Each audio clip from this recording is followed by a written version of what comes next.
Shalom Bapak Ibu Saudara sekalian. Senang sekali kita bisa berkumpul pada hari ini. Satu anugerah yang besar. Bapak Ibu Saudara sekalian, ini kita akan dalam 3 jam ke depan kita akan memasukkan pengajaran-pengajaran yang luar biasa Bapak Ibu Saudara sekalian. Karena hambanya ini sudah memadatkan, menggali dan meramunya sehingga disajikan buat kita semua dalam tempo yang begitu singkatnya. Oleh karena itu kita fokus, kita tetap semangat, dan biarlah kita mendapat bagian yang terbaik hari ini. Nah, Bapak Ibu Saudara sekalian, sebelum sesi dimulai saya akan memperkenalkan, mungkin sudah banyak yang kenal tapi saya biasa, kita akan bacakan secara formal. Pembicara kita hari ini, keynote speakernya adalah Bapak Penatua Insinyur Benyamin Obadiah, MURP, alumnus Departemen Statistika Fakultas Pertanian IPB Bogor 1977 dan mendapatkan Master of Urban and Regional Planning dari University of Sydney, Australia tahun 1990. Mendapat pencerahan awal akan perspektif Ibrani Perjanjian Baru dalam perjumpaan dengan pengajaran Yahudi Mesianik saat mendapat beasiswa postgraduate di Oklahoma State University, Stillwater, Oklahoma, USA tahun 1995. Beliau menggembalakan salah satu GBI di Bumi Bintaro Permai, namanya Exosia Agape, dan beliau 2 tahun terakhir ini mengundurkan diri dan fokus di Kehilat Mesianik Indonesia. Ya. Nah, sebelumnya tahun 2005 atas desakan, atas kerinduan Bapak, ya, melalui Ruh HaKodesnya mendorong Pak Ben untuk belajar dan mempersiapkan sehingga tahun 2005 itu berdirilah Shores Messianic Fellowship di Indonesia. Kalau saya boleh bicara, artinya Pak Ben lah orang yang pertama membawa pohon zaitun itu ditanam di bumi pertiwi ini, Bapak Ibu sekalian. Karena itu kita bersyukur, ini suatu kesempatan yang luar biasa yang tidak mudah didapatkan. Hanya orang-orang pilihan, hanya orang-orang yang berkenan yang Tuhan panggil, dan saudara semua adalah orangnya pada hari ini. Baik, kita siapkan pikiran, kita siapkan fokus kita untuk menerima berkat yang besar. Saya persilakan pembicara Bapak Benyamin Obadiah untuk menyampaikan sesi pertama, yaitu tentang kelahiran dari perawan, dongeng atau nubuat. Ya, selamat seminar, Tuhan berkati. Ya, shalom Bapak Ibu Saudara. Ya, puji Tuhan. Sebelum kita masuk dalam pembahasan, kita tahu bahwa ini kita sedang membahas firman Tuhan, kita mohon pimpinan Ruh Kodes. Mari kita berdoa. Bapa dalam surga, terpujilah namamu ya Tuhan. Terima kasih ya Tuhan. Hari ini kami boleh belajar firman Tuhan dari perspektif Ibraninya, sehingga kami boleh melihat bagaimana Mesias dan para rasul melihat nubuat yang Bapa berikan melalui nabi-nabi. Kami mohon Ruh HaKodes akan memimpin kami kepada segala kebenaran, sehingga kami semua boleh hidup di dalamnya, dan kami boleh menyaksikan kepada orang-orang lain kebenaran firman Tuhan, sehingga kebenaran firman Tuhan terus diberitakan sampai Mesias datang kedua kalinya. Di dalam nama Mesias Yesua yang berdoa dan mengucapkan syukur. Amin. Ya, baik saudara, Bapak Ibu sekalian, kita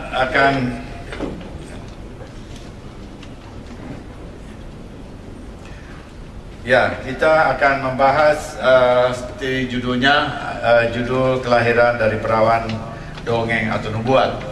Jadi latar belakang dari seminar ini, dan seminar ini berbicara dengan topik seperti ini karena dalam 2 tahun terakhir di Indonesia, Jakarta, Indonesia, itu sudah datang secara bukan saja melalui internet, melalui Facebook, tetapi memang udah ada pengajaran-pengajaran yang bergerak di lapangan begitu, yang menyatakan bahwa Yesus itu bukan Mesias. Ya, jadi ini sesuatu yang serius. Yeshua bukan Mesias. Bagaimana dia bukan Mesias? Lihat saja kelahirannya itu tidak pernah dibuatkan, dan itu semua apa yang ditulis di dalam Injil itu adalah satu karangan. Dan kemudian satu buku, karena sekarang ada secara terbuka bisa didapat di mana-mana, maka ada satu buku yang berjudul Let's Get Biblical oleh Rabbi Tovia Singer. Ya, dan buku itu memuat informasi yang menyerang kemesiasan Yeshua dan menyerang perjanjian baru. Ya, jadi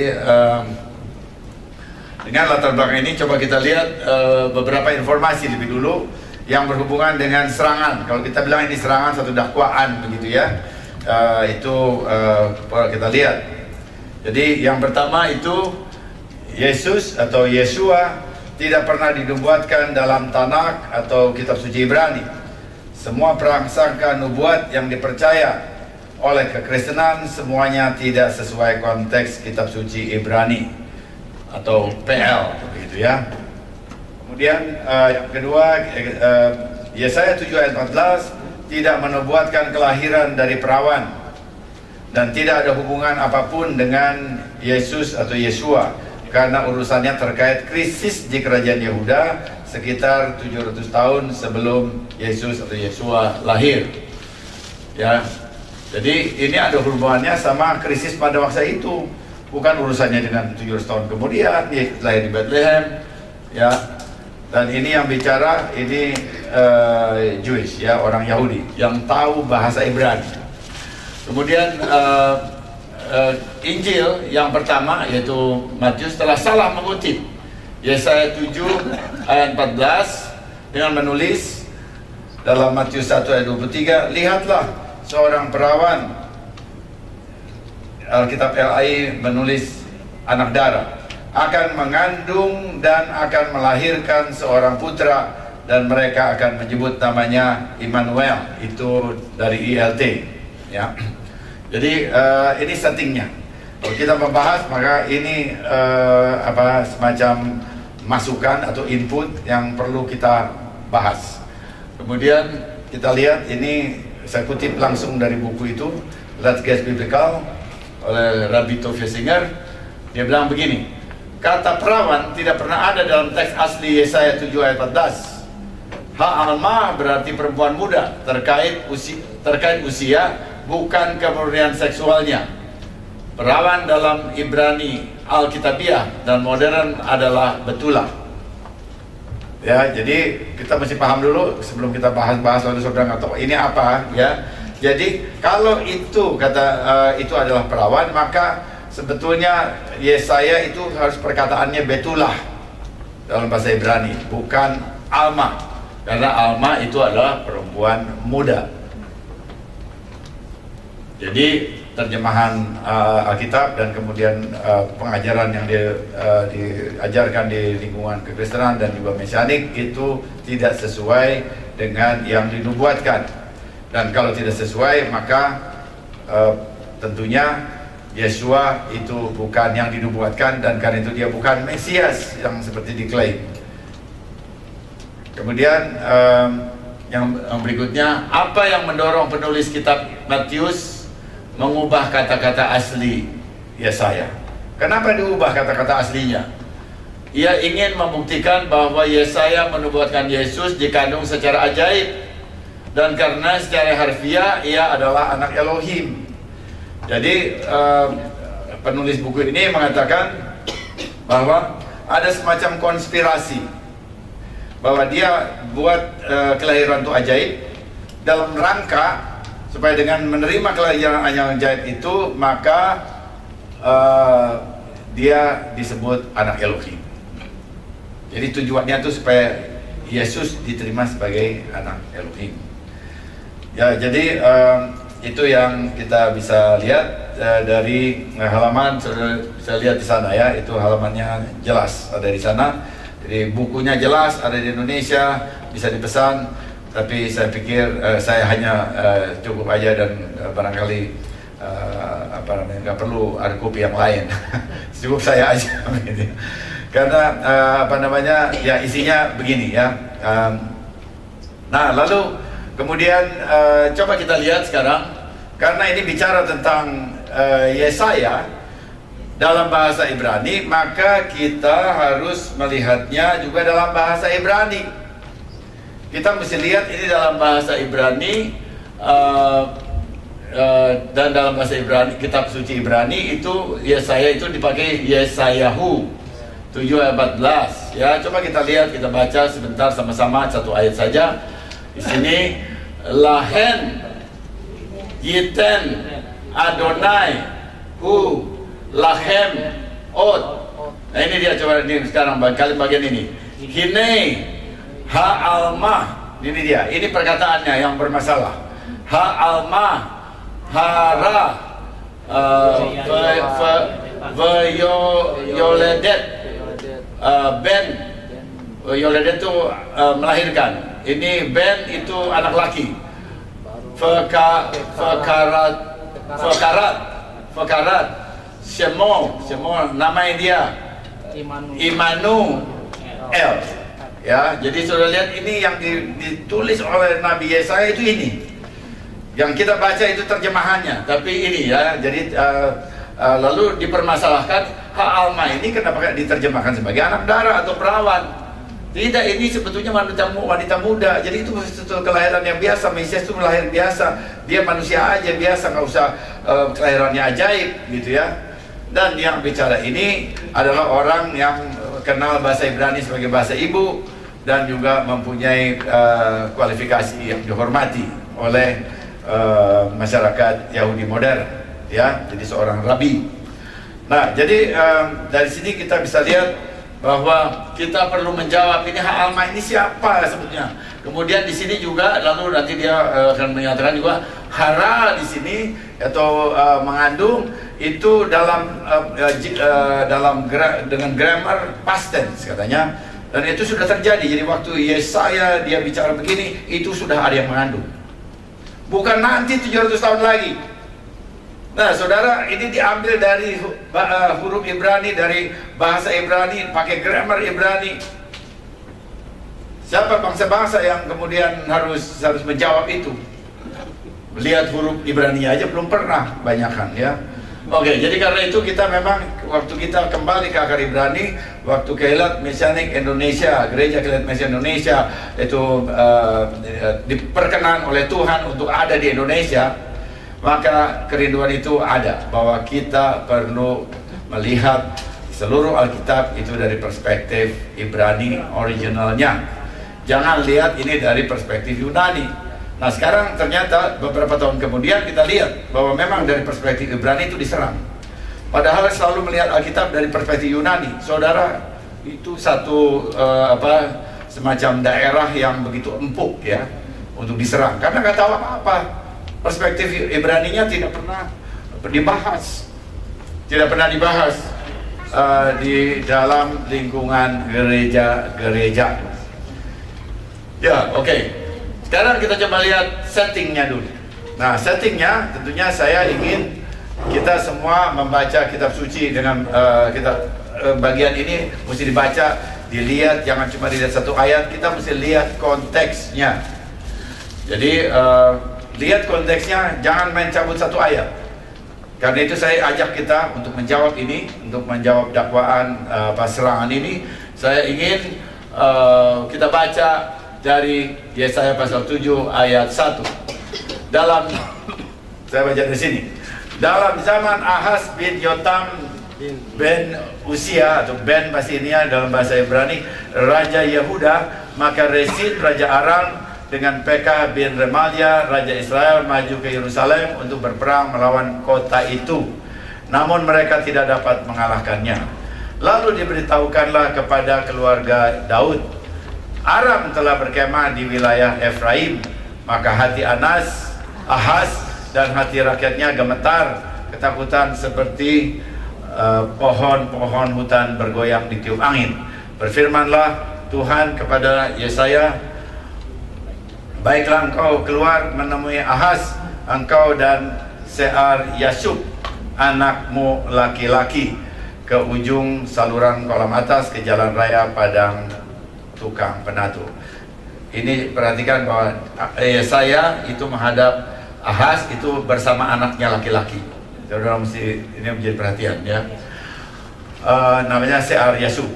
Kemudian tujuan 4, katakanlah kepadanya, teguhkan hatimu dan tinggalkanlah tenang, jangan takut dan janganlah hatimu kecut karena kedua puntung kayu api yang berasap ini, yaitu kepanasan amarah Resin dengan Aram dan Remalia. Oleh karena Aram dan Efraim dengan anak Remalia telah merancang yang jahat atasmu dengan berkata, marilah kita maju menyerang Yehuda dan menakut-nakutinya serta merebutnya, kemudian mengangkat anak Tabil sebagai raja di tengahnya. Artinya dia mau diserang lalu bikin raja boneka. Maka berfirmanlah Adonai Elohim, tidak akan sampai hal itu dan tidak akan terjadi. Ya, kita lihat Aram di sini sekali lagi, Aram itu Syria, Efraim itu mewakili 10 suku di utara. Ahaz itu raja dua suku di selatan, yaitu Yehuda dan Benyamin. Mereka terlibat dalam peperangan. Sebab Damsik ialah ibu kota Aram, ini Syria, dan Resin ialah kepala Damsik. Dalam 65 tahun Efraim tidak menjadi bangsa lagi. Ini terjadi, ya. Ini terjadi dihancurkan oleh Asyur, Asyur, dan mereka terserah kepada bangsa-bangsa. Sampai sekarang pun belum semua ditemukan. Dan Samaria ialah ibu kota Efraim. Anak Remalia ialah kepala Samaria. Jika kamu tidak percaya, sungguh kamu tidak teguh jaya. Ya, kalau tidak percaya, tidak akan terus berlanjut. Yahweh Tuhan melanjutkan firman-Nya kepada Ahaz, katanya, mintalah suatu tanda dari Tuhan Elohimmu. Biarlah itu sesuatu dari dunia orang mati yang paling bawah atau sesuatu dari tempat tertinggi yang di atas. Tetapi Ahaz menjawabnya, aku tidak mau meminta, aku tidak mau mencobai Yahweh. Ya, nah jadi dia tidak mau meminta. Sebetulnya nanti kita bisa melihat ya bahwa dia tidak mau bukan karena dia menghormati Tuhan, karena dia udah punya janji dengan Resin dan dengan raja Samaria. Lalu berkatalah Nabi Yesaya, baiklah dengar, hei keluarga Daud. Ya, kita lihat, hei keluarga Daud. Jadi kalau dia bilang keluarga Daud artinya lebih luas, bukan saja Ahaz. Belum cukupkah kamu melelahkan orang sehingga kamu melelahkan Elohimku juga? Sebab itu Tuhan sendirilah yang akan memberi kepadamu satu pertanda. Sesungguhnya seorang perempuan muda Ha'almah mengandung, itu Hara, dan akan melahirkan Yoledet, seorang anak laki-laki, dan ia akan menamai dia Immanuel. Itu ayat yang tadi kita baca. Ia akan makan dadi dan madu sampai ia tahu menolak yang jahat dan memilih yang baik. Sebab sebelum anak itu tahu menolak yang jahat dan memilih yang baik, maka negeri kedua rajanya engkau takuti akan ditinggalkan kosong. Nah, oke. Jadi kita lihat dari potongan ini bahwa kedua kerajaan di atas, di utara, yaitu kerajaan Efraim, 10 suku Israel, dan Syria, dia tidak akan berhasil mengalahkan Raja Ahaz, yaitu Raja Yehuda. Itu di sana. Dan kemudian ada satu tanda ini Tuhan sendiri yang memberikannya, yang kemudian itu seorang Ha'almah akan mengandung dan melahirkan. Nah, jadi poinnya yang diajukan kepada kita. Nah, ini kan satu tanda untuk situasi krisis yang dihadapi oleh Raja Ahaz. Kenapa kemudian tandanya 700 tahun kemudian ketika mereka semua udah mati? Kok tandanya jauh banget 700 tahun kemudian? Yesua lahir di Bethlehem. Ini kan masalah sangat jangka pendek ini. Jadi seperti nggak cocok banget gitu ya. Dari segi itu saya setuju dengan pikiran itu, bahwa kalau Tuhan kasih tanda pada orang yang menghadapi krisis, maka tandanya itu mesti jangka pendek. Jangan jangka panjang 700 tahun kemudian. Nah, dari sini aja kalau orangnya tidak memahami, membaca kitab dengan baik gitu ya, maka dia udah nggak bisa jawab. No, tapi kita serius sama kitab kita yang berbahasa Ibrani sekalipun. Nah, jadi kita coba lihat bahwa bagian itu pasal 7 ayat 1 sampai tadi ya kita baca 14 ya semua itu ya 14 itu ternyata hanya separuh. Nah, ini yang perhatikan bahwa itu hanya separuh dari tanda yang Tuhan berikan atau nubuat yang Tuhan berikan kepada Nabi Yesaya. Jadi kalau saudara hanya konsentrasi kepada bagian itu saja, maka betul saudara nggak bisa jawab serangan itu. Tetapi sesungguhnya ini pentingnya kita lihat konteks secara menyeluruh, bahwa Tuhan bicara kepada Nabi Yesaya, diberikan tanda bagi Ahaz, Raja Yehuda. Dia tidak bicara hanya Yesaya 7 ayat 14. Harus ditambah lagi, masih ada sambungannya. Dan sambungannya itu ada pada pasal 8 ayat 1 sampai 3. Jadi waktu saudara melihat ini jadi lebih luas, maka saudara punya ground untuk menjawab tuduhan itu, dakwaan itu. Kita baca Yesaya 8 ayat 1, berfirmanlah Tuhan kepadaku, ya ini Yahweh kepadaku, ambillah sebuah batu tulis besar dan tuliskanlah di atasnya dengan tulisan biasa, Maher Shalal Hasbas. Maka aku memanggil dua saksi yang dapat dipercaya, yaitu Imam Uriah dan Zakaria ben Yeberebekia. Kemudian aku menghampiri, ini Yesaya yang bicara nih, menghampiri Fa'ekraf, ya, istriku. Ia mengandung Fatahar dan melahirkan seorang anak laki-laki. Lalu berfirmanlah Tuhan kepadaku, namailah dia Maher Shalal Hasbas. Artinya songsonglah perampasan, percepat penyingkiran. Artinya begitu. Kemudian ayat pasal 8 dan 4, sebab sebelum anak itu tahu memanggil bapak, ibu, ya, Abba, Ima, maka kekayaan Damsyik dan jaran Samaria akan diangkut ke depan Raja Asyur. Nah, waktu saudara baca pasal 8 ayat 1 sampai 3 ini, ya, maka saudara tahu bahwa ini jangka pendek. Karena sebelum anak itu, anak dari Yesaya dengan istrinya itu bisa menyebut Abba, Ima dalam bahasa Ibrani, maka dia kerajaan Asyur dan kerajaan Samaria itu jatuh. Jangka pendek, bukan 700 tahun kemudian. Nah, ini bagaimana kita reconcile ini. Nah, kalau ini diterima jangka pendek itu yang benar, maka memang Matius itu salah kutip. Ya, ini saya mau setting bahwa kita mesti memahami ininya, serangannya gitu ya. Tuduhannya apa gitu, kita mesti pahami itu dengan baik. Jadi kalau memang dia hanya jangka pendek saja, maka memang klaimnya benar bahwa ini memang sudah selesai di sana dan tidak bisa diklaim lebih panjang 300 tahun kemudian. Dan kelihatannya kurang apa yang ditulis itu kurang pas gitu ya. Oke, saya kira itu untuk memahami apa yang logika yang disodorkan di depan kita. Nah, sekarang supaya sekali lagi saya tunjukkan ini dengan peta ya, geopolitik Israel abad 7 sebelum Masehi.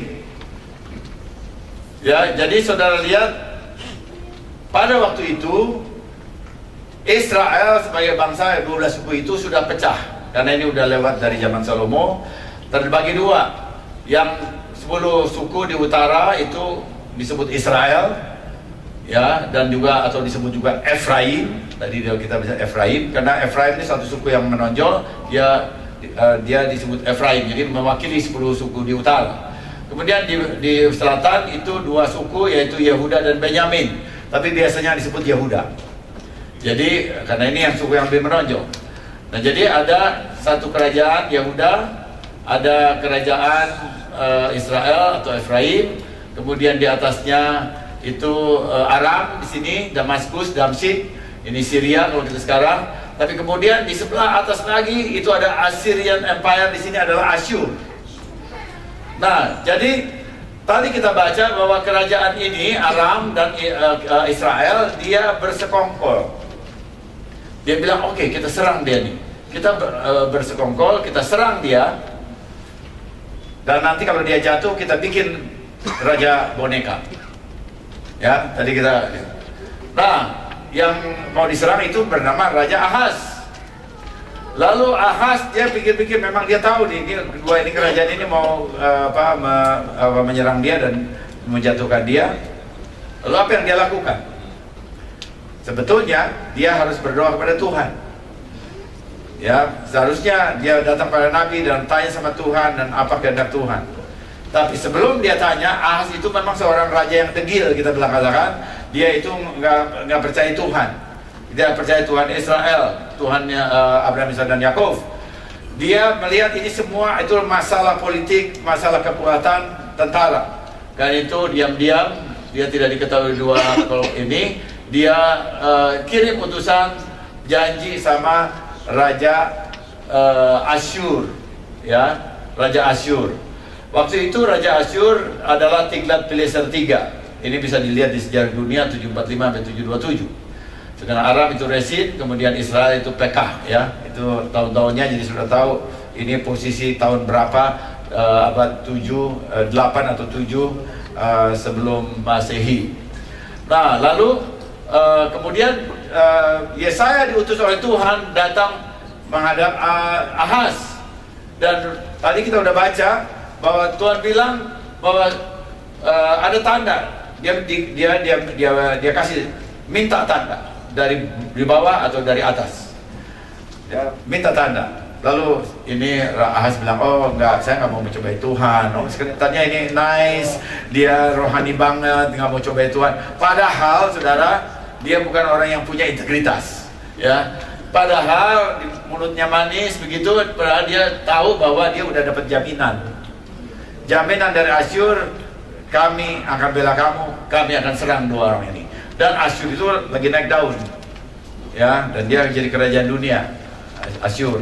Dan memang itu diserang. Nah, waktu Tuhan bilang pada Tuhan melalui Yesaya, Tuhan berkata kepada Ahaz, dia minta tanda, dia tidak mau mencobai Tuhan. Lalu apa yang dilakukan? Tuhan bilang, maka Tuhan sendiri akan memberi tanda kepadamu, kepada kaum keluarga Daud. Ya, jadi kita bisa melihat bahwa Tuhan mulai dengan satu topik besar pada kaum keluarga Daud. Itu baru 7 ayat 14. Jadi kaum keluarga Daud itu adalah satu janji Tuhan kepada Daud, kepada David, bahwa keturunannya akan selalu jadi raja di Israel, Yehuda, Israel, 12 suku keturunannya. Nah, jadi kalau disebut kaum keluarga Daud, maka ini bukan saja kepada Ahaz. Nah, ini perhatikan baik-baik, bahwa tanda yang diberikan itu bukan hanya untuk pada Ahaz, tetapi untuk kaum keluarga Daud.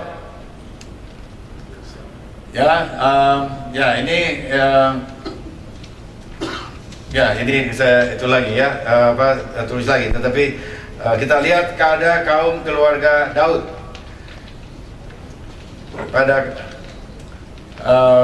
kaum keluarga Daud yang sebetulnya lebih luas daripada hanya seorang Raja Ahaz, ya. Dan kemudian dia katakan Ha'almah itu perempuan muda, Ha'almah atau, nah ini yang jadi masalah kita, kita pakai perempuan muda dulu. Ha'almah itu kan mengandung dan melahirkan anak laki-laki, dan sebutlah dia namanya Immanuel. Sebutlah namanya Immanuel. Nah, jadi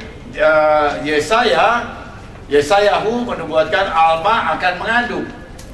Dan Alma adalah wanita yang belum menikah alias perawan. Ya, kita coba lihat nanti ini perspektif kita. Alias perawan, dan perawan itu akan mempunyai anak laki-laki. Anak laki-laki itu akan dinamai Immanuel. Immanu beserta kita, Nu-nya ini kita, El Tuhan. Jadi tu Elohim beserta dengan kita, Tuhan beserta kita. Jadi anak ini akan menyatakan penyertaan Tuhan kepada siapa? Keluarga David. Nah ini mesti tetap bahwa dia bicara pada kaum keluarga Daud, jadi pada kaum keluarga David. Bahasa Ibrani itu David ya, bahasa Daud itu bahasa Arab, dari pengaruh bahasa Arab. Jadi ini merujuk pada kelahiran sang anak berkenaan dengan kelestarian keluarga David di masa depan dalam jangka panjang. Jadi waktu dia pakai istilah keluarga David, keluarga Daud, maka ini perspektifnya langsung panjang. Ya, jadi itu tandanya. Kalau kita sekarang Pak Matius dia memahami itu dalam jangka panjang, dalam itu pada Yesua Mesias, maka indikasi apa yang dia dapat dari nubuat Yesaya, dia dapat dari kaum keluarga David. Ya, tadi mana ayatnya? Nah ini dia 7:13. Jadi jelas ada konteksnya. Kalau Matius itu mengatakan demikian. Kemudian dia juga mengatakan ia akan makan dadi dan madu sampai ia tahu menolak yang jahat dan memilih yang baik. Jadi dadi berasal dari bagaimana kita memahami ayat ini? Dadi berasal dari susu dan madu berasal dari hutan. Ini merujuk pada satu kehidupan yang sulit. Nah, saat Mesias lahir pun di maksud saya di Bethlehem, maka itu pun ada satu keadaan yang sulit karena di bawah penjajahan Roma. Nah, tapi kemudian kita lihat tadi ya, kita lihat bahwa ini juga ini dadi dan susu sampai ia tahu menolak yang jahat yang baik. Nah, istilah tahu menolak yang jahat dan yang memilih yang baik itu menunjukkan bahwa ia memang dalam cukup waktu yang cukup pendek. Jadi seorang anak bisa memilih yang baik dan yang jahat itu pasti belasan tahun. Nggak harus 700 tahun gitu ya. Jadi ayat ini itu melemahkan, quote unquote, melemahkan perspektif jangka pendek, mendukung perspektif melemahkan perspektif jangka panjang dan mendukung perspektif jangka pendek. Nah, jadi dalam nubuat ini kita bisa melihat itu lalu skala waktunya itu ada yang panjang, ada yang pendek. Lalu bagaimana ini, gitu ya? Nah, lalu di sini kita bisa melihat kita perlu memberikan bukti-bukti dalam apa yang tertulis, ya, nubuat yang tertulis. Itu untuk menyatakan bahwa iman kita apa yang kita dinubuatkan itu sesuai dengan apa yang kita imani. Oke, sekarang kita coba kita lihat masalah Alma lebih dulu. Alma itu menurut Tovia Singer itu adalah perempuan muda.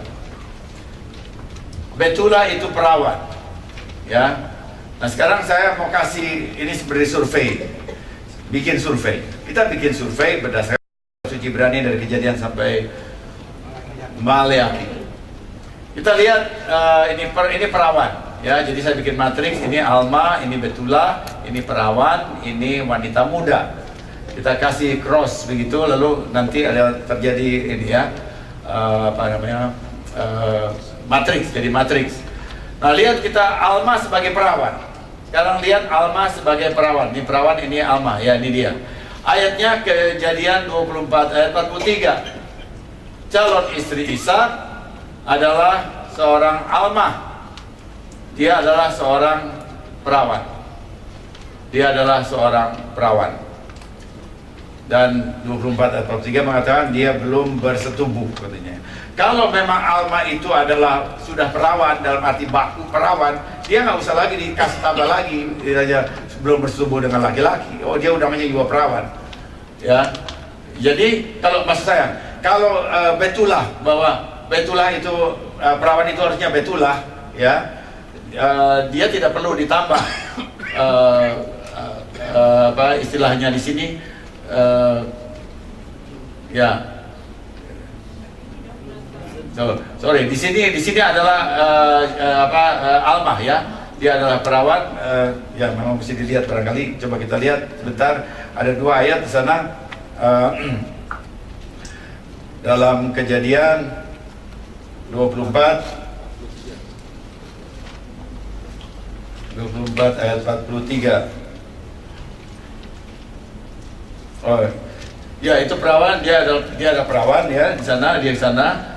Lalu ada satu lagi, ini sorry ya, di sini 24 ayat 16 itu dia. Ya, saya taruh di Betula.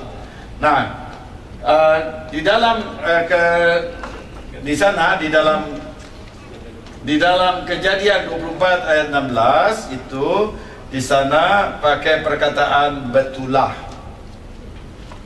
Ini pakai bahasa Betulah. Ini yang tadi maksud saya agak miss ya, karena ada tadi ini dua ayat yang mirip, pasalnya sama. Jadi waktu di 24 ayat 43 dia adalah perawan, dia adalah alma, dia perawan. Tapi di Kejadian 24 ayat 16 itu dia pakai kata Betulah. Nah, waktu perkataan Betulah itu dipakai, maka dia ditambah lagi keterangannya, belum pernah bersetubuh dengan laki-laki. Nah, sekarang kalau memang Betulah itu perawan, ya, kenapa harus ditambah lagi dengan keterangan tidak bersetubuh dengan laki-laki? Jadi dari sini kita bisa melihat bahwa waktu perkataan Alma dan Betulah dipakai di dalam masa penulisan kitab suci dalam bahasa Ibrani, maka belum ada pembatasan yang begitu ketat. Ya, jadi nah ini Betulah. Jadi sini ini Betulah sebagai wanita muda. Dia dipahami oleh ini di sini sebagai wanita muda menurut Judaism modern, gitu ya. Nah, jadi kita bisa lihat ya, ini dia itu ya Betulah itu justru dikatakan perawan oleh Rabbi Tofel Singer. Kalau mau pakai Betulah itu sebenarnya perawan. Tapi kita sanggah bahwa sesungguhnya ternyata kalau itu perawan, kenapa mesti dikasih lagi keterangan belum bersetubuh dengan laki-laki?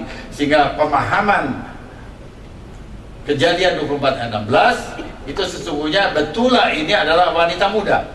Itu bacanya, cara bacanya. Ini memang karena dibikin materi jadi mesti ini ya, dilihat bahwa dia Betulah itu dalam arti wanita muda. Kemudian wanita muda yang bagaimana? Yang belum bersetubuh, baru itu make sense.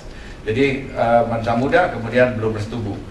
Nah, jadi kita lihat ini Betulah itu di sini, dan kemudian kita lihat Alma. Balik lagi ke sini ya, Alma juga kita lihat dalam Kidung Agung 1 ayat 3. Harum minyak Salomo disukai oleh Alma, perawan. Siapa yang menafsir begini? Ini adalah Rasi. Kemudian juga Kidung Agung 6 ayat 8, Alma perawan. Itu juga Rasi. Jadi Rasi adalah seorang komentator Tanakh yang sangat disegani ya. Jadi dia termasuk seorang yang didengar, suara besar di Judaism. Nah, jadi kita bisa lihat ini Rasi memakai di dalam Kidung Agung itu dua-dua Alma itu perawan. Tetapi Rasi yang sama, orang yang sama, waktu dia sampai kepada Yesaya 7 ayat 14, dia bilang Alma itu perempuan muda. Nah, ini di sini. Jadi dia adalah perempuan muda katanya. Alma bukan perawan menurut Rasi. Ya, menurut Rasi. Ya, ini memang agak sulit karena menurut siapa gitu. Ini menurut Rasi. Jadi menurut Rasi, Yesaya 7 ayat 14, Alma itu adalah perempuan muda. Dia pakai itu. Tapi kata yang sama ada di dalam Kidung Agung 6 ayat 8 dan Kidung Agung 1 ayat 3. Orang yang sama memahami Alma itu sebagai perawan. Ya, jadi di situ kita bisa melihat bahwa memang bahasa Ibrani dalam Alkitab itu belum begitu bisa bikin ketat ya, pengertian perawan atau wanita muda bisa dipertukarkan. Nah, kemudian kita lihat Alma di sana, kemudian Betulah di sini. Betulah itu Yoel 1 ayat 8 itu merataplah seperti Betulah. ILT pakai perawan ya, yang berlilitkan kain kabung karena suami Baal masa mudanya. Jadi di sini kita bisa melihat bahwa Betulah itu ada suaminya. Jadi Betulah tidak harus perawan. Jadi dari Yoel 1 ayat 8 tidak harus perawan. Nah, kemudian juga meratapi suami masa muda. Jadi kalau begitu dia udah lebih tua. Jadi dia meratapi suami masa muda. Jadi dia udah berkeluarga. dia udah cukup lama ya, jadi dia lihat masa mudanya. Jadi kita mesti lihat ini dengan begitu disimpulkan bahwa Betula menurut pemakaian ayat ini adalah wanita muda dewasa, bukan perawan. Padahal menurut Judaism modern itu katanya Betula itu adalah perawan. Dari sini kita bisa melihat dari survei kecil dari ayat-ayat yang ada, tetapi memang mesti memakai huruf Ibrani ya, kita bisa tahu bahwa pemakaian Alma dan Betula itu tidak begitu ketat dalam membedakan mana perawan, mana wanita muda. Seakan-akan hanya satu istilah saja untuk perawan, tidak boleh ada yang lain. Tidak begitu, ternyata tidak begitu. Nah kemudian yang tadi lagi, balik lagi ke Kejadian 24 ayat 16, di situ Naarah itu sangat cantik parasnya. Jadi seorang gadis, ya bilang seorang Naarah itu satu ya perempuan yang lebih besar usianya daripada ada satu lagi, ada yang lebih kecil, ada klasifikasi umur ya. Jadi dia ini seperti apa, remaja atau apa gitu, pemudi begitu ya. Menurut aturan ini apa umur? Menurut aturan umur. Ya, seorang Betula belum pernah bersetubuh laki-laki. Nah ini seorang Betula, kalau ini ada Betula adalah perawan, maka kenapa ditambah ini bersetubuh dengan laki-laki? Belum bersetubuh laki-laki. Kalau dia udah perawan, dia udah pasti gitu ya. Nah jadi itu yang menjadi sanggahan kita berdasarkan data. Ya, jadi memang mesti dilihat semuanya. Mungkin ada 8 atau 9 perkataan Alma, itu lihat semuanya dan kita bisa menyimpulkan. Jadi dengan perkataan lain, kita nggak bisa cuma lihat satu ayat. Waktu kita meneliti, melihat hal-hal yang fundamental seperti ini, kita perlu lihat semua ayat yang ada, bikin tabel, kita bikin pakai statistik, bikin metode penelitian sederhana. Ya, jadi cara berpikirnya begitu. Jadi nggak ada orang yang bisa menyimpangkan saudara kalau saudara berpikir begitu. Nah untuk itu perlu komunitas. Saudara nggak sendiri. Kalau saudara sendiri sudah cuma lihat satu ayat itu dan nggak punya referensi lain, nggak bisa lagi. Tidak bisa bertepuk lutut. Nah itu yang terjadi ya. Ada banyak jadi proselit. Nah jadi jelas terlihat bahwa pada masa penulisan Alkitab, batasan antara Alma dan Betula tidak mutual eksklusif. Ya, mutual eksklusif itu dua lingkaran begitu, nggak ada singgungannya. Tidak, dia ada singgungannya. Ada saatnya itu bisa dipakai interchangeable. Ya, tidak memiliki spesifikasi yang tajam seperti pada Ibrani modern abad 21.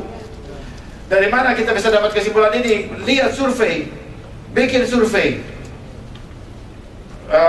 Perkataan untuk dua kata seperti yang tadi saya tunjukkan ya, itu jadi semacam hasil survei kecil ya, Alma dan Betula. Nah pemakaian Alma dalam Yesaya 7:14 lebih jelas dapat dia mengakomodasi makna ganda nubuat Nabi Yesaya sehingga mampu mencakup dimensi jangka pendek dan dimensi jangka panjang. Kenapa dia pakai Alma? Nanti kita lihat ya bahwa dia pakai kata yang tepat karena dia berurusan dengan nubuat jangka pendek dan juga berurusan dengan jangka panjang. Kata yang tepat untuk kedua-duanya itu adalah Alma.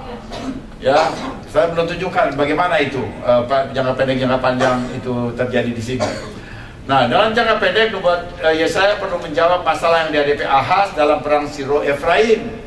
Artinya dalam cuma 2 tahun itu mesti jadi. Bukan tunggu 700 tahun. Pada saat yang sama, nubuat tersebut juga mencakup rencana Elohim atas keluarga David. Keluarga David itu panjang, bukan hanya Raja Ahaz. Ahaz itu cuma berapa Raja Ahaz? Dia itu ratusan tahun, ribuan tahun. Jadi kalau begitu dia mencakup masa depan jangka panjang dari keluarga David. Ini artinya ada aspek jangka panjang dalam nubuat Nabi Yesaya. Dan itu biblical. Kita tahu itu istilahnya keturunan David, keluarga David. Nah, sekarang kita lihat jangka pendek. Anti misionaris mengatakan apa hubungan urusan jangka panjang dengan situasi nyata di depan Ahaz? Kalau dia tanya begitu, memang pertanyaan ini relevan. Kita mesti akui. Apa urusannya kalau nubuatnya jangka panjang 700 tahun lagi? Urusannya apa dengan yang masalah dihadapi? Ya mesti ada. Kalau Tuhan memberikan jawaban, ya mesti ada untuk orang itu. Jangan karena doktrin sesuatu, kristologi apa begitu ya, lalu kemudian itu jadi tidak relevan dengan situasi itu. Nah, di sini kita bisa melihat bagaimana kita mendamaikan dua aspek yang kelihatannya nggak bisa saling menunjang. Bisa, dan kita bisa lihat itu Tuhan akan tunjukkan hal yang indah ya, luar biasa. Firman Tuhan itu nubuat Yesaya itu luar biasa. Jadi Tuhan kita yang luar biasa maksud saya. Di sini kita bisa melihat bahwa nubuat bersifat double mention, bersifat ganda, punya aspek ganda, jangka pendek dan jangka panjang. Nah, sekarang kita lihat jangka pendek ya. Setelah bicara bicara tentang Immanuel dalam perspektif jangka panjang, Yesaya dia bicara kepada Ahaz sampai menunjuk pada anaknya Shear-Yashub. Nah, di sini perlunya kenapa Tuhan suruh anak Shear-Yashub itu dibawa ke depan Ahaz ya. Nah, lalu waktu dia mengucapkan kata-kata ini, sebab sebelum anak ini tahu menolak jahat dan memilih yang baik, maka negeri yang kedua rajanya engkau takuti akan ditinggalkan kosong. Ini anaknya ada di situ. Ya, anaknya ada sebelum anak ini tahu membedakan baik dan jahat. Jadi dia umur berapa, belasan atau apa ya? Ya, itu dalam waktu 2 tahun ke depan anak itu sebelum bisa menyatakan baik dan jahat, negeri itu yang kau takuti dua raja itu akan ditinggalkan kosong. Jadi di sini kita bisa melihat bahwa aspek jangka panjang itu ditujukan kepada anaknya Nabi Yesaya yang namanya Shear-Yashub. Ya, nah ini perlunya. Kenapa Tuhan suruh Shear-Yashub ikut? Nah, itu kita nggak perhatikan ini, bahwa di sini perlu pemahaman itu. Kita nggak bisa membaca ayat hanya berdasarkan modal buku, tulisan, oh artinya lalu kita buat sendiri. Kita mesti lihat situasi nyata. Berapa ribu tahun yang lalu. Coba kita lihat gimana settingnya. Jadi kita sangat perlu tahu setting masa lalunya waktu nubuat ini diucapkan. Jadi nubuat ini digenapi dalam 2 tahun berikutnya kedua raja itu mati. Jadi jangka pendeknya di sana. Tapi jangka panjangnya di 7 ayat 13 itu adalah dia bicara kasih tanda kepada keluarga Daud ya. Sekarang kita lihat jangka pendek lagi. Tadi saya katakan bahwa Yesaya 1-14 itu bukan seluruhnya nubuat. Itu baru separuh. Dan separuhnya lagi itu ada di 8:1-3 ya. Nah, kita coba lihat dalam ya, selain ini yang kita lihat Yesaya 1-3 atau 4 ya. Kita lihat Yesaya pasal 8 ayat 3. Kemudian aku menghampiri istriku, ia mengandung dan melahirkan seorang anak laki-laki. Lalu berfirmanlah Tuhan kepadaku, namailah dia Maher-Shalal-Hash-Baz, sebab sebelum anak itu tahu memanggil bapa, aba dan ima, maka kekayaan Damsyik dan jalan Samaria akan diangkut ke depan Raja Asyur. Nah, di sini kita bisa melihat itu adanya perbedaan 2 tanda, yang 7 ayat 14 dengan 8 ayat 3 dan 8 ayat 4. Di sini kita bisa melihat bahwa Nabi Yesaya dia menghampiri istrinya. Dia bersetubuh dengan istrinya dan istrinya kemudian melahirkan seorang anak laki-laki. Namanya siapa? Apakah Immanuel? Bukan. Namanya Maher-Shalal-Hash-Baz. Songsonglah penghancuran penyikiran itu. Yaitu apa? 2 raja itu disingkirkan. Jadi ini artinya. Jadi kan beda dong dengan arti Immanuel. Nah, dari sini aja kita udah bisa melihat ini ada satu dimensi yang berbeda ini. Ada aspek yang lain, ya. Dari nama ini ada aspek yang lain. Harus curiga sebagai seorang peneliti kita mesti curiga nih ya. Ada apa ini? Ya, jadi Tuhan kita sangat cermat. Dari sini kita bisa lihat bahwa Tuhan kita luar biasa. Dia cermat. Nah, jadi Maher-Shalal-Hash-Baz adalah bukti pengenapan. Karena dia bilang sebelum mana tadi memanggil bapak dan ibu. Coba bayi saudara, mulai dia kapan dia bisa memanggil bapak dan ibu? 2 tahun. Ya, jadi sebelum 2 tahun itu dua kerajaan itu udah musnah, udah hilang ya. Oke, itu jangka pendek. Jadi Tuhan kasih jangka pendeknya itu dalam Mahasiala Hasbaz. Nah, sekarang kita lihat jangka panjang. Tadi kita lihat bahwa ini ada janji kepada keluarga David.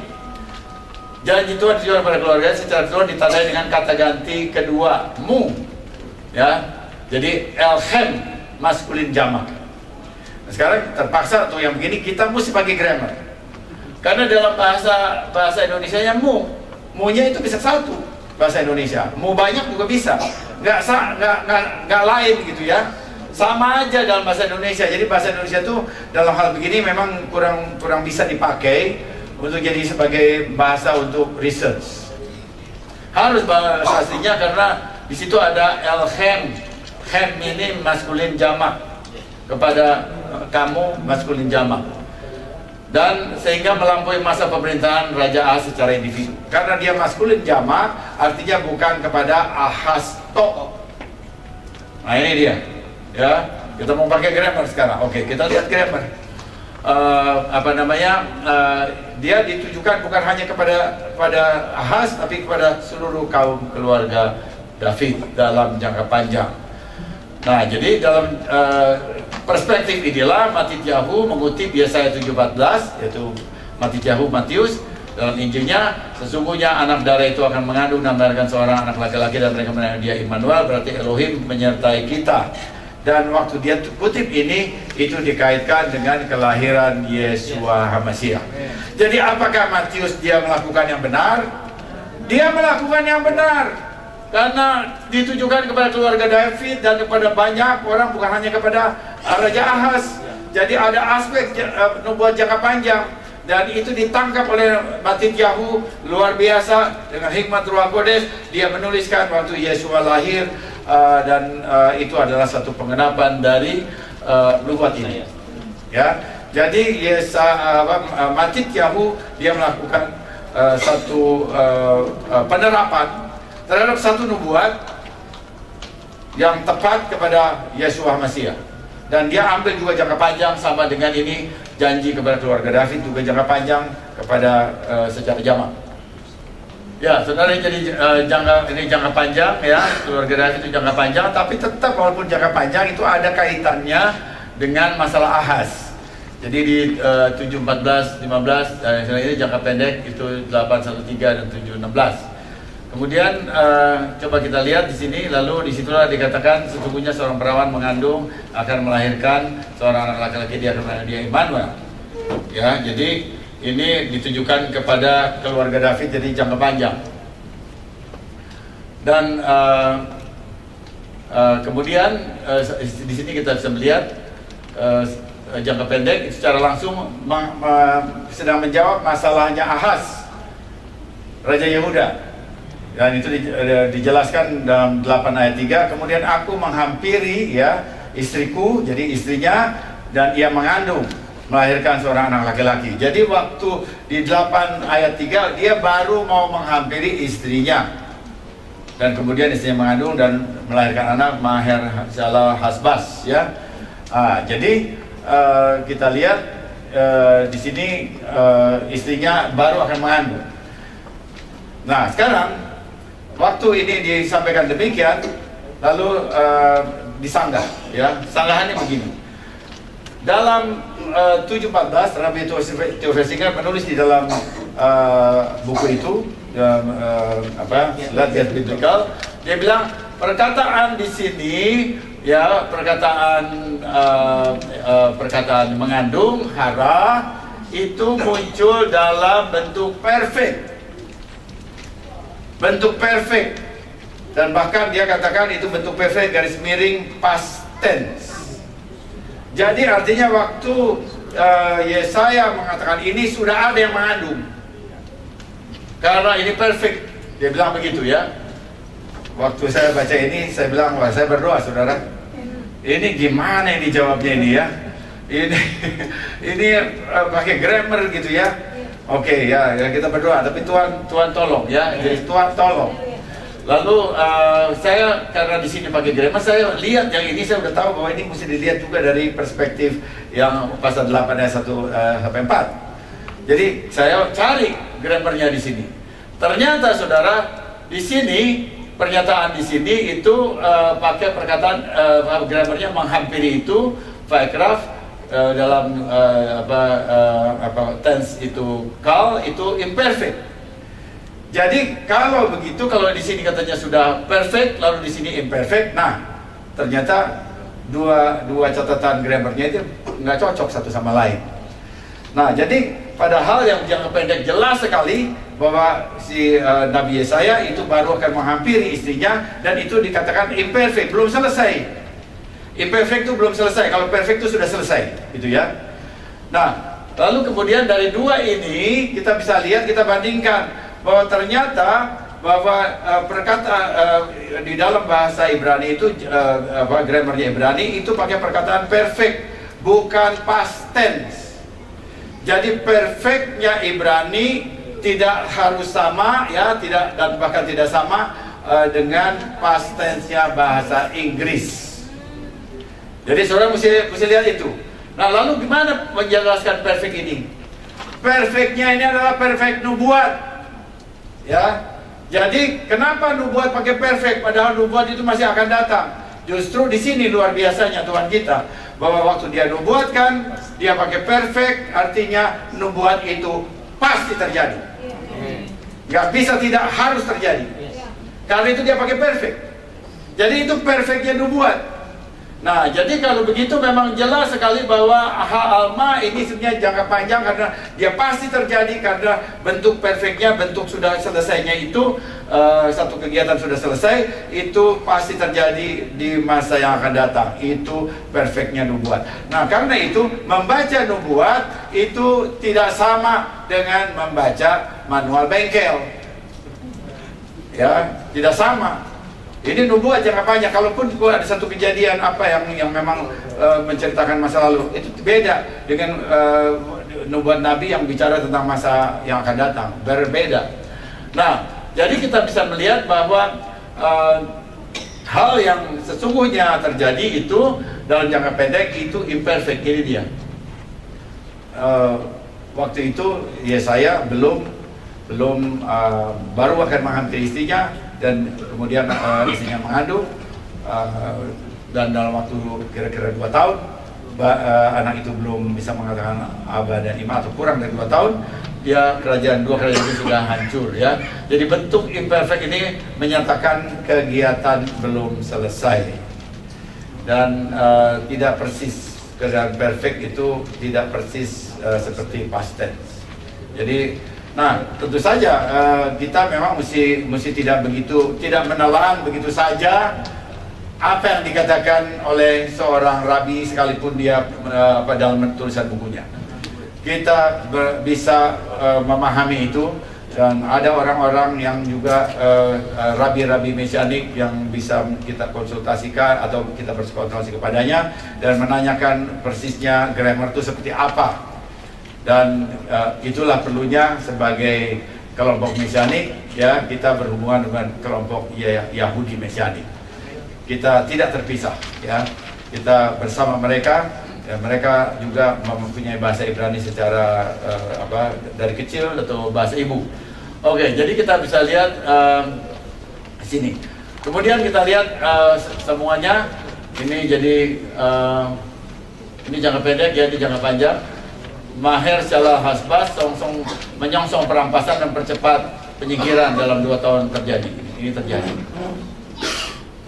Dan ayat 16 dinyatakan, sebelum anak itu tahu menolak yang jahat dan memilih yang baik, dan ini dipenuhi oleh Sear Yasub, anak dari Nabi Yesaya. Sementara jangka panjang kita lihat Immanuel itu ini merupakan gelar Mesias. Lalu ada lagi satu pertanyaan.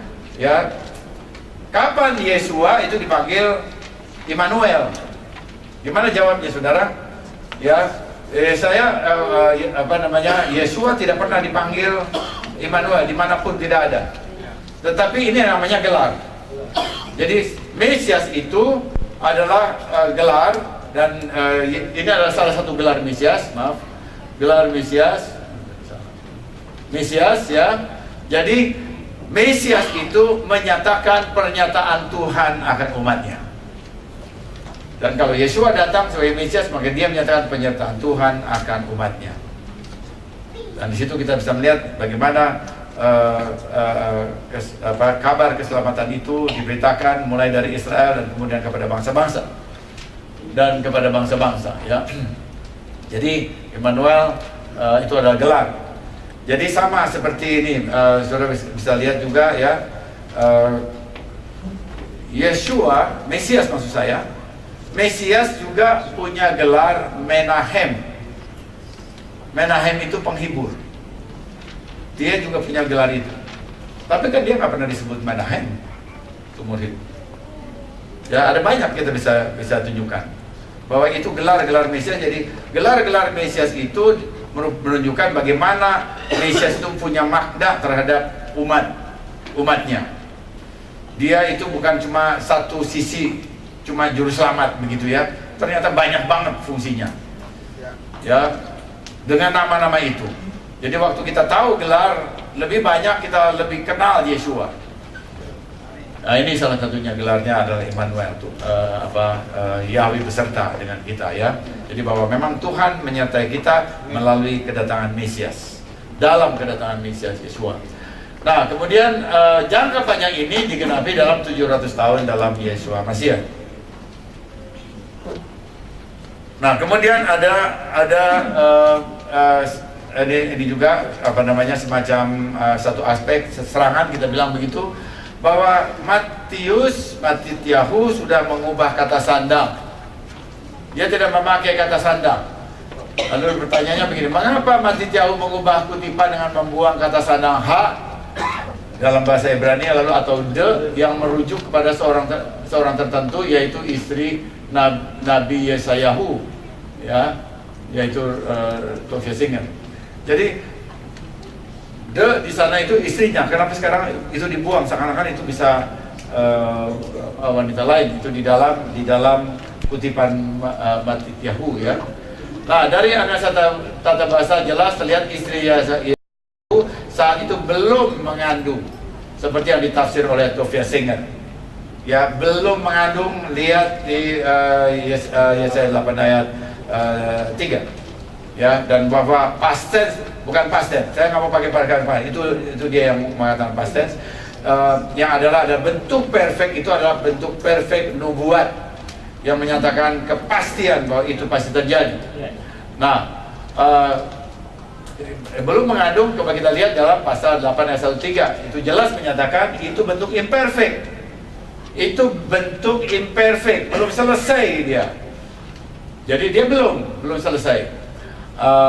Istri istri Yesaya yang mengandung itu, ya, belum selesai pada waktu itu ditulis, belum selesai. Jadi kata sandang ha menyatakan pihak tertentu merujuk pada perawan tertentu, bukan kepada sembarang perawan. Jadi bagaimana Yesaya itu menulis ada ha, ya, kita pahami bahwa itu perawan tertentu pasti, bukan sembarang perawan. Jadi ha alma itu pakai ha, ya, itu harus memenuhi nubuat. Jadi bukan sembarang perawan, tapi perawan tertentu yang memenuhi Kejadian pasal 3, nubuat Kejadian pasal 3 dan Yesaya 7:14.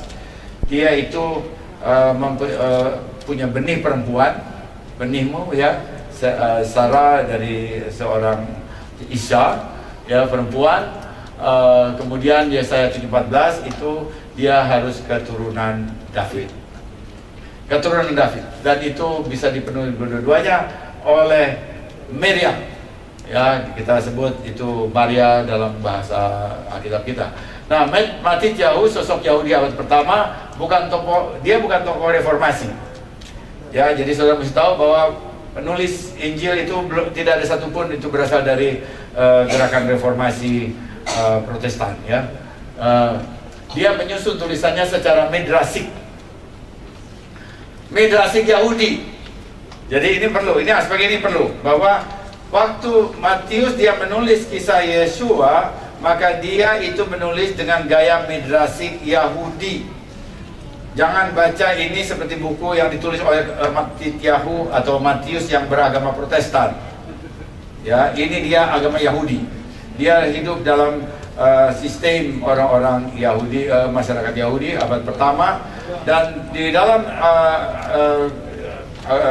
pemahaman Judaism abad pertama bahkan sampai sekarang itu ada cara tafsir yang disebut Pardes. Pardes itu ada 4 tahap cara penafsiran. Pertama pesyat, itu arti sederhana, literal, ya, apa adanya. Kemudian yang kedua setelah itu remes.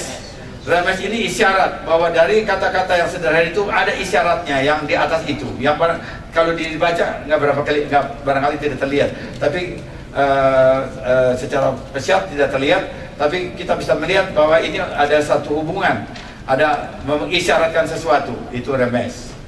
Kemudian yang ketiga itu dras. Dras itu dari perkara itu lalu jadi midras. Nah, ini penafsiran yang lebih luas, yang lebih fleksibel, disesuaikan dengan situasi yang dihadapi oleh masyarakat yang kepadanya dia sedang berbicara. Jadi masalah yang dihadapinya. Jadi itu midras, itu disebut kebenaran homiletik atau khotbah. Ya, khotbah itu mesti merespon apa yang menjadi keperluan atau mesti menerapkan sesuatu kepada kehidupan masyarakat yang dihadapi. Nah, itu midras. Nah, sod itu adalah rahasia, ya. Nah, jadi saudara, waktu Matius dia sedang menulis ini, maka dia menerapkan itu kepada situasi yang dihadapi dengan gaya midras, sehingga kalau dia tidak mengatakan ini pakai hak alma, itu haknya itu dia hilangkan atau dia tulis itu karena dia sedang menerapkan pada situasi yang dihadapi saat itu, yaitu abad pertama. Jadi Matius menulis abad pertama. Nah, jadi kita bisa melihat bahwa Matius dia menulis Injilnya itu dengan kita bisa bilang dia memakai tata cara penafsiran Yahudi, yaitu dia bisa memakai remes, dia memakai midras, sehingga nubuat itu bisa diterapkan pada abad itu. Dan itu sesuatu yang Jewish, bukan sama sekali itu dari reformasi atau dari Yunani. Ya, sekarang kita coba lihat ini ya. Kita sampai pada semacam kesimpulannya ya. Jadi menurut dakwaan Tovia Singer, Matius dan Lukas menulis kelahiran dari perawan karena terpengaruh pagan Yunani, Romawi, dan agama Timur. Misalnya, Alexander Agung percaya bahwa dia adalah keturunan Zeus dan seorang perawan. Kemudian Romulus, pendiri Roma, anak dewa Mars dan perawan. Teruskan dulu. Lalu Agustus, kaisar Roma, anak dewa Apollo dan ibunya sendiri Atia. Horus, mitra Apollo. Dionysius, Hercules dipercaya dikandung dari ibu yang perawan. Adonis lahir dari perawan. Mira, sahabat sebelum Yesus ya, lahir dari perawan. Yesus lahir dari perawan 25 Desember, sama dengan kelahiran Tamus, anak Nimrod. Jadi ini dia bilang kenapa dia bilang, nah ini dia nih, karena pengaruh, jadi Matityahu dan Lukas itu terpengaruh oleh pagan, cerita-cerita pagan, dongeng pagan yang ternyata dewa-dewa mereka itu dilahirkan dari perawan. Jadi kelihatannya, wow, ini udah pakai grammar, udah pakai ini lagi, wah kelihatannya lengkap juga. Nah, sekarang bagaimana kita menghadapinya? Bagaimana kita menghadapi itu? Kita lihat kelahiran dari perawan, ya, di pemahaman Matityahu dan Mesianik. Kelahiran dari perawan berasal dari janji Mesianik dalam Torah. Kejadian 3 ayat 15. Ketika Elohim berkata, aku akan mengadakan permusuhan antara engkau dan perempuan ini dan benihnya, benih perempuan. Di sini pakai perkataan Sarah, ya, sebagai kata benda. Sebagai kata benda, Sarah itu maskulin singular. Jadi dia memang kemudian dipakai itu, lalu banyak kan orang Yahudi itu memakai ini, Israel itu seluruhnya juga adalah singular, dilihat sebagai satu keutuhan. Tetapi dalam bangsa Israel sebagai satu keutuhan, kita lihat itu berjuta-juta orang. Dan Sarah di sini, benih di sini, kita bisa melihat di dalam Torah sendiri juga dipakai untuk pribadi satu orang saja, singular. Sehingga kalau begitu maka kita bisa melihat itu dipakai kepada Ishak sebagai singular, dan ini tetapi Ishak tidak memenuhi nubuat ini, lalu itu bisa dipakai kepada seorang Mesias, dan kita percaya bahwa dia yang akan Yeshua, yang Mesias itu adalah Yeshua, dia yang akan memenuhi seluruh nubuat ini, benih dari perempuan. Benih itu akan menemukan kepala ular, dan kemudian ular itu akan menemukan tumitnya. Jadi justru Matityahu dan kita sebagai Mesiani, kita melihat bahwa apa yang ditulis dalam Matius pasal 1 itu sebetulnya adalah penggenapan dari janji Mesianik kepada Hawa. Dalam waktu itu bentuk kutuk kepada ular, kemudian juga janji kepada perempuan dan benihnya. Dan ini digenapi di dalam pada kayu salib. Jadi Yeshua itu tumitnya hancur, tapi pada saat yang sama itu dia memukul kalah si iblis, dan itu kita bisa lihat apa buktinya dia pukul kalah. Buktinya tumitnya hancur. Ada yang SMS ke saya waktu saya katakan di radio, "Yang mana buktinya justru dia yang kalah, tumitnya hancur. Mana kepala iblis dikalahin yang hancur, mana nggak bisa lihat," katanya dia bilang gitu kan. Lalu apa jawabnya saudara? Jawabnya dia bangkit pada hari yang ketiga, ya. Dan kemudian dia mengatakan kepada aku diserahkan semua kuasa di langit dan di bumi. Karena itu pergilah, jadikanlah bangsa-bangsa muridku. Jadi itu bukti bahwa dia mengalahkan si jahat yang memenuhi nubuat ini. Kemudian benih perempuan Sarah tidak lazim digunakan dan dipahami sebagai kelahiran, dan tidak lazim dipahami sebagai kelahiran.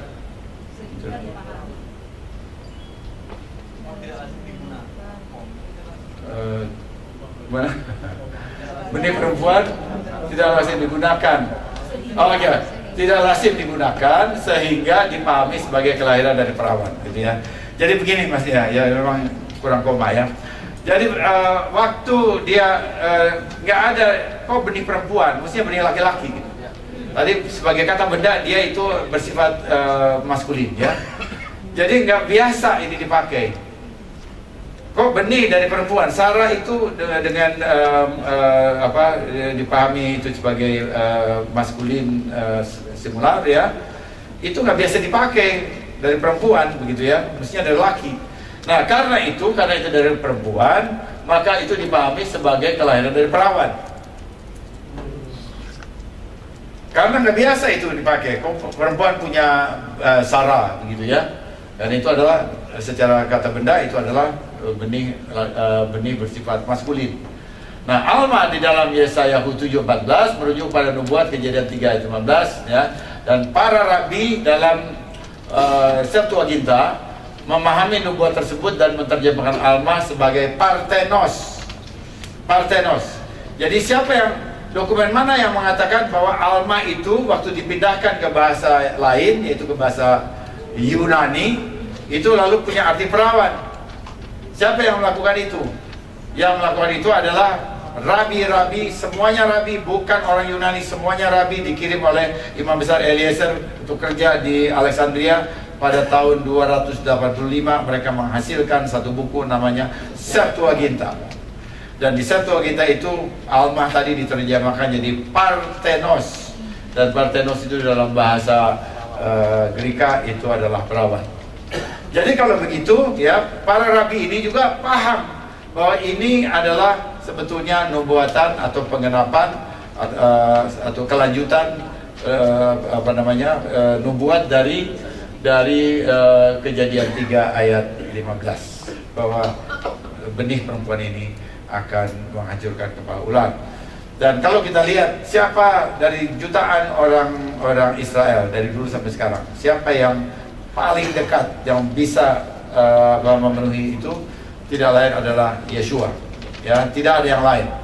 Semua tanda-tanda itu bisa lihat seperti tadi, meremukan tumitnya ditutup dan meremukan kepala ular. Siapa yang bisa memenuhi itu? Tidak ada satupun, ya. Ada banyak orang-orang terkemuka dari bangsa Israel, tetapi tidak ada satupun yang memenuhi hal seperti ini. Kesimpulan terakhir, ya, kelahiran Mesias dari perawan tanpa ayah jasmani merupakan nubuat dalam kitab Torah dan nabi-nabi, dan digenapi dalam kitab Besora atau Injil. Kemudian nubuat dalam Yesaya-hu 7:14 dengan menggunakan ha-almah secara tepat merujuk kepada perawan sesuai dengan bahasa Ibrani dalam masa penulisan Torah dan nabi-nabi.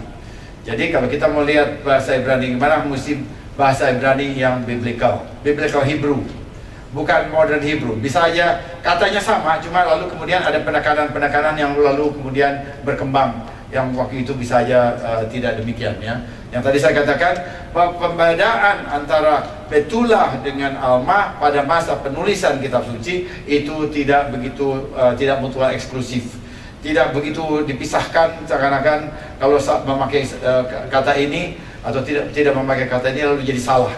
Itu ternyata ada daerah yang di-share bersama. Itu kita lihat dari survei tadi kita, ya, yang kita buat. Nubuat dalam Yesaya 7 ayat 14 sampai 16, 8 1 sampai 3 merupakan satu kesatuan. Nubuat berdimensi ganda, bagaikan satu koin dengan dua sisi. Ya, bagaikan satu koin dengan dua sisi. Pada sisi yang bermakna nubuat jangka panjang, jangka pendek, itu merujuk kepada Ahaz, dan pada sisi yang bermakna nubuat jangka panjang bagi keluarga David. Ya, jadi jangka panjang itu keluarga David pada secara menyeluruh, yang juga mencakup Ahaz, tetapi dalam konteks sebagai keluarga David. Pemuatan ide kelahiran Mesias dari perawan sama sekali bukan karena pengaruh pagan seperti yang dituduhkan oleh kaum anti misionaris, tetapi berasal dari komunitas umat perjanjian Israel seperti yang tertulis dalam Torah dan nabi-nabi serta kitab rasuli, bahkan dalam literatur rabbinik. Para sage Yahudi mempunyai keyakinan bahwa Mesias tidak akan mempunyai ayah jasmani. Lalu di mana itu? Oke, saya tunjukkan. Ya, dalam Genesis Rabah 35. Genesis Rabah 35. Juru selamat yang akan muncul darimu, dari antaramu, tidak mempunyai ayah. Genesis Rabah 37, tidak ada juru selamat yang akan kumunculkan dari antaramu mempunyai ayah.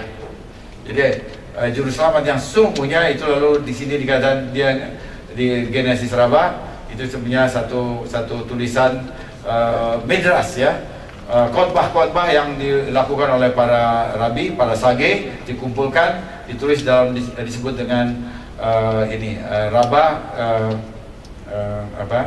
ada buku-buku, Genesis Rabah, ada kemudian Exodus Rabah, ada banyak, ada 5 kitab Musa dan 5 kitab tulisan itu dikumpulkan menjadi ini, buku ini. Ini berarti kelahiran secara ajaib dari perawan seperti yang dialami oleh Yeshua Masiah bukan merupakan hal asing bagi orang Yahudi. Ya, saya kira itu, ya, itu yang kesimpulan terakhir. Terima kasih untuk perhatian saudara. Ya. Mungkin saya serahkan pada moderator sekarang.